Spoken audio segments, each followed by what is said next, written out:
Good evening, everyone. This is Tala with Drive-thru Therapy. Thank you guys so much for joining me tonight on another episode. And as always, I'm grateful for your support. And tonight, we're going to be talking about something so important when it comes to self-transformation. However, before I start talking, I want to make sure that I put it out for everybody that whenever we're working on ourselves, we need to stay away from the need for perfection. And the reason why I say that is because when we are not flexible with ourselves during this learning process of change, because change is a learning process, sometimes we don't know what that change is going to look like. We just do things best way to say that, kind of in faith that one day it'll just transform or change us. And that's a big leap that we're taking. So we cannot really know what the outcome is for the most part, but we do know that change is required of us humans. When we don't change, when we do not go forward, humans remain in a stuck energy. That's when depression starts to happen, when anxiety starts to happen, because life is ever so changing. So anxiety comes from our fear of change, our fear of everything really that is unknown. More importantly, when it comes to depression, it is feeling stuck and not being able to move forward, kind of living in the past. So you could see why change is so important for our emotional well-being, because without it, it becomes a problem.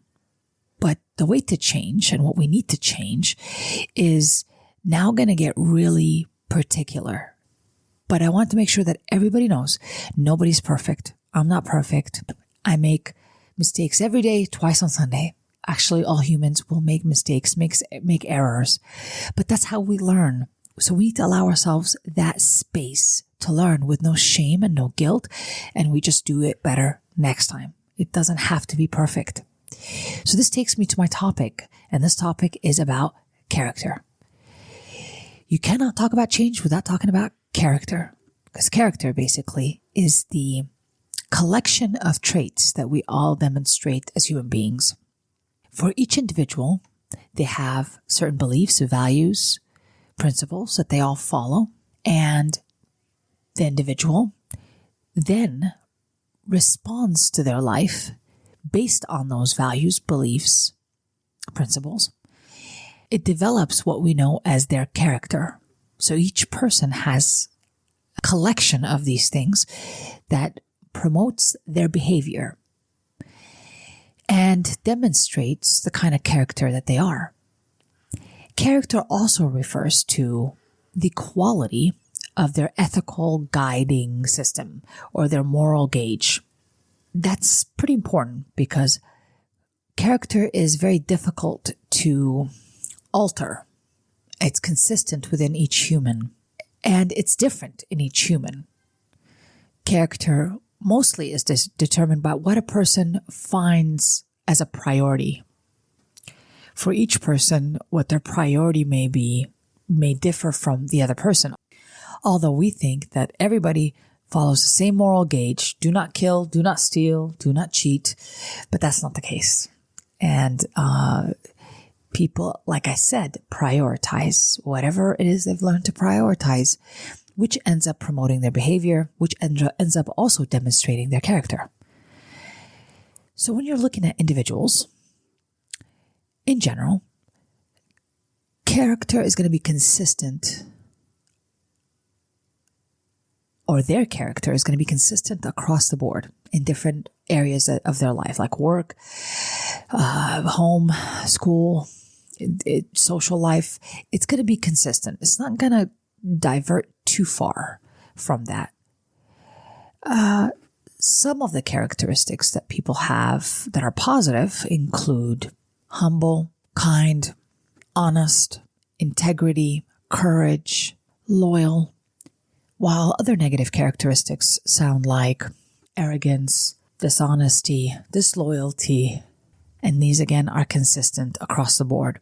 Most of us humans have a mixture of both negative and positive characteristics that drive our moral gauge.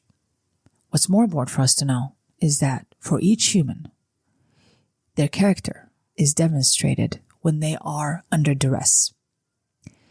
Wayne Dyer, may he rest in peace, made this analogy, which I think is brilliant. I think this is a way to describe character. He says, when you squeeze an orange, you always get orange juice. You never squeeze an orange and get apple juice. You always get orange juice. So what he's saying is that when a person is squeezed, which means under duress or they don't get what they want, they are angry, upset, betrayed, hurt. When a person is squeezed, their character is usually demonstrated by that juice that they produce. And that juice, again, is going to be consistent because an orange always gives orange juice. So each person will always demonstrate their characteristics the same way every time they're squeezed. No matter what they say, please count on it. Please count on it. So when you're looking at other people and you're looking at yourself, take a look at how people respond when they do not get what they want, when they're hurt, when they're angry. You will see their characteristics shine bright. Now, as a therapist, I'm very interested in this topic because when I'm looking at change with people, I'm looking at a character level change. When I'm looking at change within myself, I'm looking at a character level change. Most of our character, what we believe about ourselves, could be different than what we actually do, which actually makes it even more dangerous. So I could think I am kind, I'm generous, but when I'm squeezed real hard, I am not that kind anymore. I'm not that generous anymore. I'm not that respectful. But I might call myself, I'm respectful, I'm a professional, I'm a da-da-da. I could do all this. But when I'm squeezed, my character shows with consistency that I may just do whatever it takes to protect myself, to meet my own needs. Character, or negative character in particular, you should know that is mostly defined by our pride and our ego. And what will our pride and ego do? Especially fear. What fear will do in us, because fear is probably an underlying cause of a lot of behaviors we don't want to do, but we're just afraid. But we don't call it fear because society does not like to acknowledge their own fear. So it is out of their conscious awareness. The thing that's really important about this is that in order for us to change on a character level, we have to admit, and this goes against our pride and ego, we have to admit our deficiencies, where we're lacking. And this is probably the most difficult part of change, is a person taking accountability of them finding inconsistencies with what they say, or even contradictions in what they say and what they do.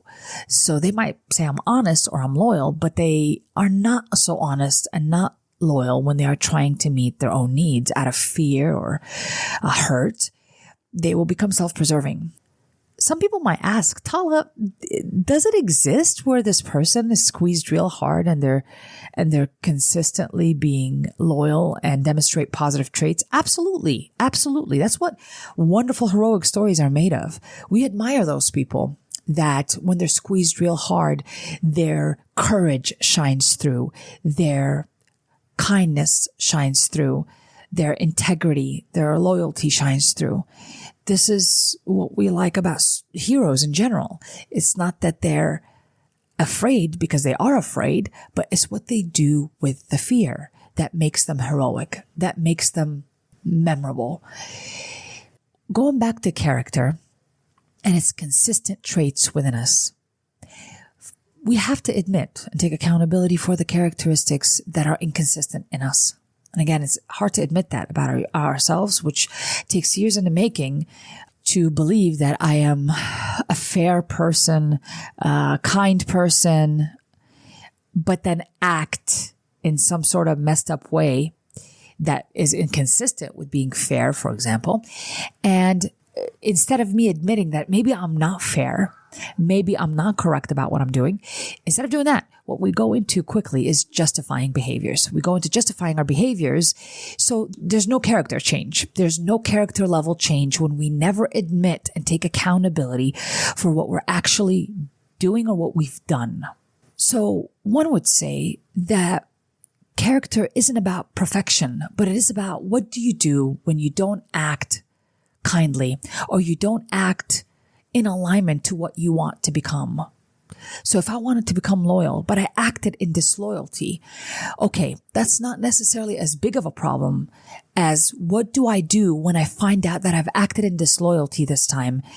Do I continue to justify, or do I take accountability and make the amends or fix what I need to fix? Which one do I choose? Again, this is not about perfection, people. Nobody cares about perfection. I don't. But I do care about what we do when we make a mistake. Our pride and our ego is there to protect us. And if it's left to help us meet our needs. So pride and ego is not fully a dysfunctional idea within us. It has a function, but when it is not properly identified within us and used, then we just use that primarily as our main decision maker, our main problem solver, our main motivation for our responses and our behaviors. That's what we use it for. So character, unfortunately, will be demonstrated in those ways. And people will see it. And they will see it and they will make a decision about what your character is like. They'll make a decision about what my character is like. When I'm squeezed real hard, what kind of juice will I produce? They'll see it. And they have every right to call it out. But our ego, sometimes when they call it out, our ego will not let us accept it.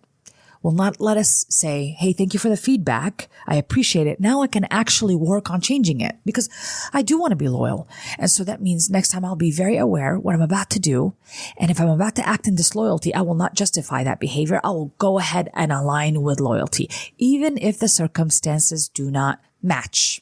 One would say, when we develop character are the set of principles, values, and beliefs that we align with in every behavior reaction that we do. That's how powerful your character is. More importantly, helps us develop emotional stability and a better relationship with ourselves and other people. Because now we are intentionally working on what we want to become, what we want to strengthen in. This is important because eventually it'll result in the mood stability that we're looking for. Being able to change with the times and with more information about myself. When we know ourselves better, we end up making changes within ourselves. So when you keep things out of your own awareness or not admit to them about yourself, this is danger zone because that person usually will never admit their mistakes and they're just going to develop this ego that eventually they're always right. They're going to convince other people that they're always right. And they're going to use interesting methods in doing so. And when they don't get what they want, oh boy, they just go into self-serving and self-seeking behaviors that eventually could hurt somebody else in the process. Character is courageous. Character development requires that you follow and get into alignment with the set of characteristics that you develop, that you want to become, not what the situation is asking you to do. So for example, let's say my husband cheated on me and I am upset, I'm angry. So I think I'm just going to go and talk to his mother about it, his friends. I'm going to just ruin his reputation, tell him that he's cheated on me, he's no good. And then, in the end, make myself look victimized, right? And then it just turns into a nasty thing because I end up smearing his reputation with people. So unfortunately, this is a demonstration of my character because I'm acting to the situation. The situation was hurtful to me, so I acted based on that emotion rather than acting based on my character and what I want to become. So the character that I would want to become is to still be loyal, to use integrity, and to be fair. The thing is, he has harmed me, he has hurt me emotionally, sure, but in reality, I don't want to ruin this person's reputation, and it is unfair that I get to talk about this person behind their back and ruin their reputation while I feel better. It's just for my own needs. These people also know this person, and I don't want them to be affected by the way I am delivering my version of the story. So very unfair. So character is about being better than the moment. I want you to remember that. Character asks you to be better than the moment. At that point, when you're following your character and what you want to become, and you're lining up with your values, your principles, your beliefs, your moral gauge, then you are stable. You're stable because nothing can shift you off of your stability because you are lining up with something bigger and better than that situation, more important than that situation and what it feels like, much more important. Because character is about long-term stability. But me acting in an impulsive situation, reacting to emotions because I'm hurt is just a short temporary release, but it's not a long-term thing. A long-term idea builds character. It builds our character to be able to sit still, to be fair, to do the right thing. Even if that situation is bringing about all sorts of emotions in us that are negative, like hurt, betrayal. Yep, even then, that's what character development is all about. So you see, change cannot be spoken of unless we talk about character level change. That is the true change that I'm looking for, not only within myself, but with clients I work with.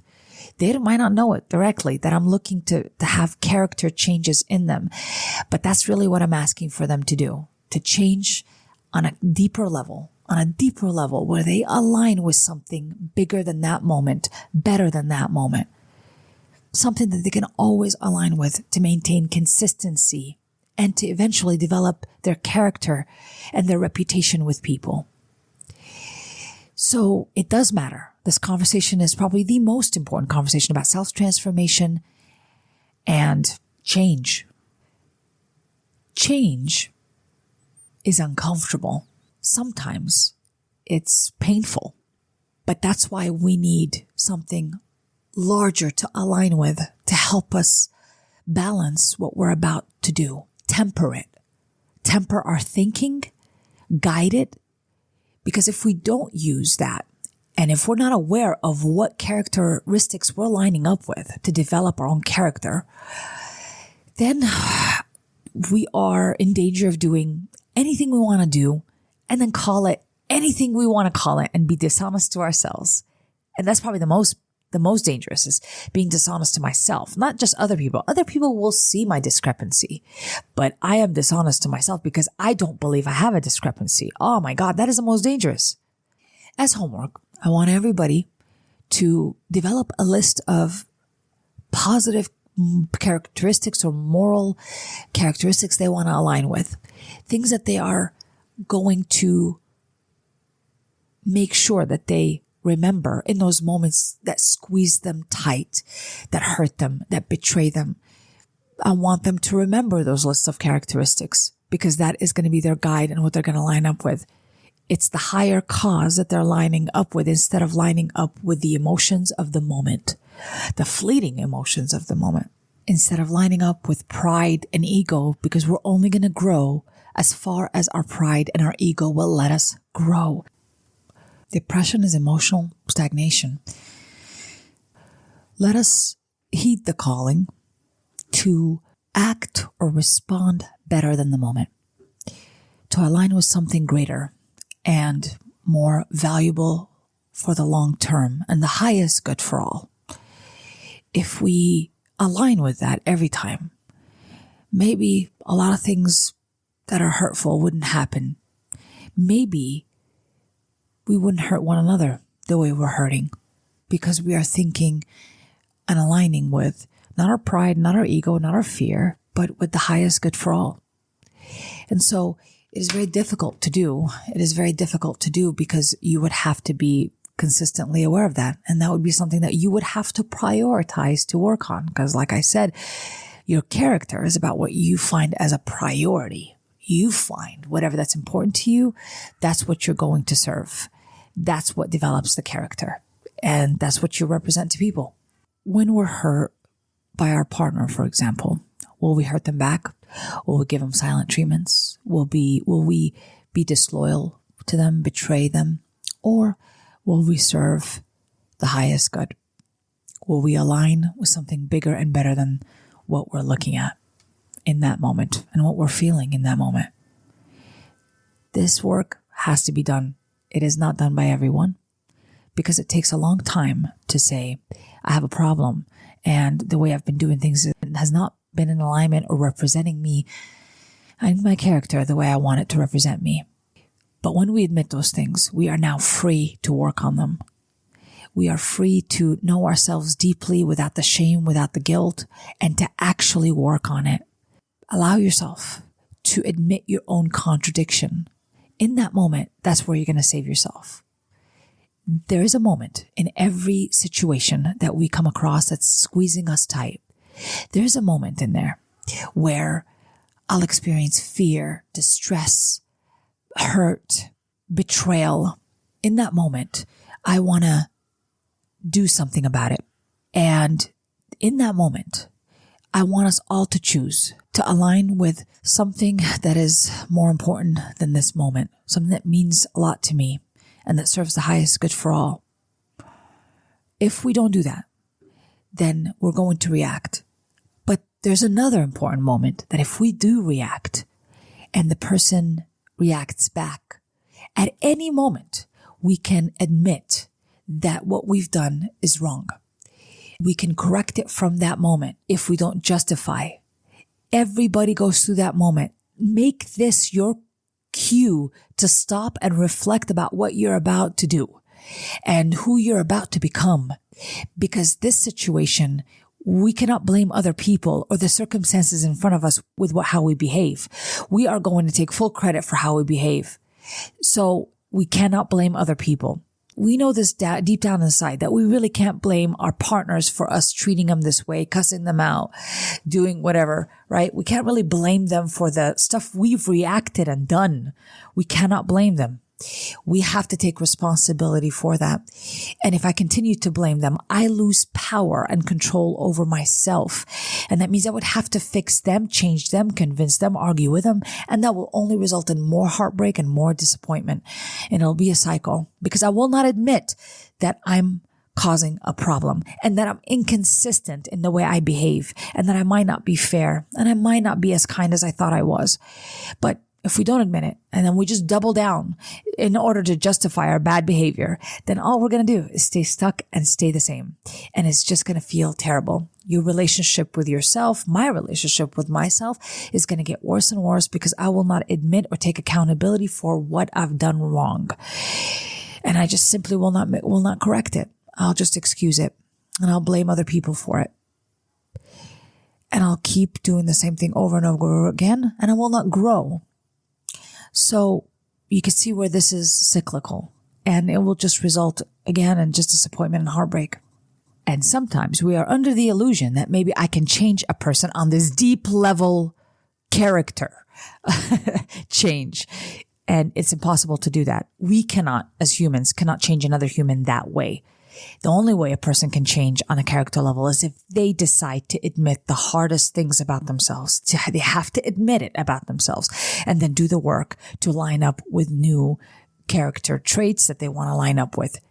I cannot convince anyone to do it. I cannot threaten them. I cannot blame them, bring it to their attention constantly.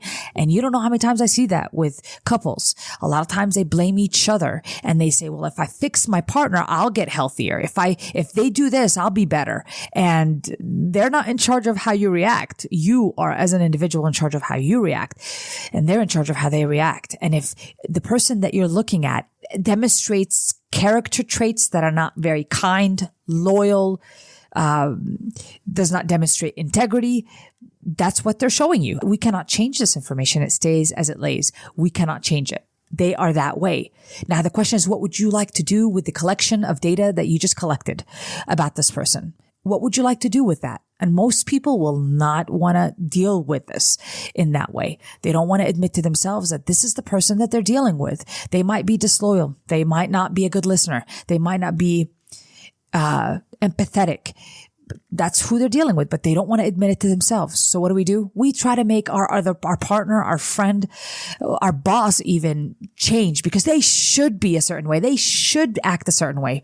But that, again, just is not a good outcome for anybody. We cannot change people and their character, but we can collect the data about them. What will they do if they're squeezed? Are they disloyal? Are they unkind? And you collect that data. And then now what would you like to do? Is it a boundary that you'd like to make? I really don't communicate too much to that person about the behavior they just showed me. I don't need to understand why they did it. They just did it. They were just self-serving, I don't need to understand, like, why did you do it? Why did you cheat on me? I don't need to know why. You cheated on me. Like, what else do I need to do? You didn't treat me right. I don't need to know why you didn't treat me right. You just didn't treat me right. So you're lining up with things that I cannot change about you. They're so deep in you that I cannot change about you. You're lining up with them. I can't go in there and be like, let me be the thing that changes your character. Oh my God, I'll be in the Lulu world. I cannot change a person on that level. So a person and their own free will decides, I want to change. We just gather the data. So when you're going on a date, this is where you can really use it. You're just gathering data. You're not making justifications or excuses for the other person. You're gathering the data. Are they kind? Do they show integrity? Do they show respect when they are squeezed? You'll know. The first conflict you guys have, you'll see for the most part. You'll see what you need to see. And if that person is self-preserving and is just ready to pounce and they're not looking out for you, they're not seeking to understand you when they're upset, they're not seeking to relate to you when you're angry or when you misunderstood something, and they're all about themselves and they show you that, please just gather the data. I don't need to convince them otherwise. Just gather the data. You don't need to mess with it. And it's hard enough just chewing on that data because that's who you're getting. That's what it looks like. There's nothing more, nothing less. And we don't want to just accept the raw data as it is, but now it is our goal is to accept the data as it is, even if it hurts for me to look at it. I don't want to be under this belief that I'm going to change this person and I'm just going to keep justifying their behavior and eventually they're going to get better. No, they're not necessarily going to get better. They more than likely are going to line up with what they've continued to line up with. It doesn't matter what you do. It doesn't matter how much you love them. It doesn't matter how much you've done for them because they're going to line up with whatever they line up with. So for those people that are out there dating, if the person is not that kind, is not that generous, but they have other great qualities, but let's say those are non-negotiables for you, please run. You don't need to convince them to be anything else than what they are. They are not going to change for you. They're not going to change for you. They're going to change for themselves if they decide. But it's not on my time, not on your time, on their time, on the individual's time to want to change. And they would have to admit beyond their pride and ego what they're doing. And so me cannot do all that work for another person. It cannot do it. Because if we could actually convince people, then people wouldn't end up in jail. They wouldn't end up hurting other people. We wouldn't end up doing things to other people that are unkind or hurtful. If we could actually convince people, we can't. They either are or they're not. However, when a person decides to change, if they've worked out past their ego, past their pride and admit things about themselves that are very hard to admit, now we've got it. And that's each individual's journey. This is each individual's decision to make, not the other person or a society to make for them. They're going to have to make that decision to serve a bunch of other character traits that they have now prioritized. Let's take a look. Let's take a closer look at what character development is really about. And let's all work on that. Because where the heck are we going if we don't know what we're lining up with? That is our emotional goal, our goal in general with every situation. We're lining up with characteristics anyways. Make sure that you're lining up with the ones you want to line up with, ones that you're going to like yourself for tomorrow morning. That's what matters. That's all that matters if one thinks about it. Lining up and cleaning up and developing our character consciously, intentionally. Now we're talking change. We're talking significant change, transformational. And that's what I want for everybody. That's what I want for me. Thank you guys so much for joining me tonight. I'm sending you love and light. Sophocles said in his play Antigone, "All men make mistakes, but a good man yields when he knows his course is wrong and repairs the evil. The only crime is pride." This has been an episode of Drive-thru.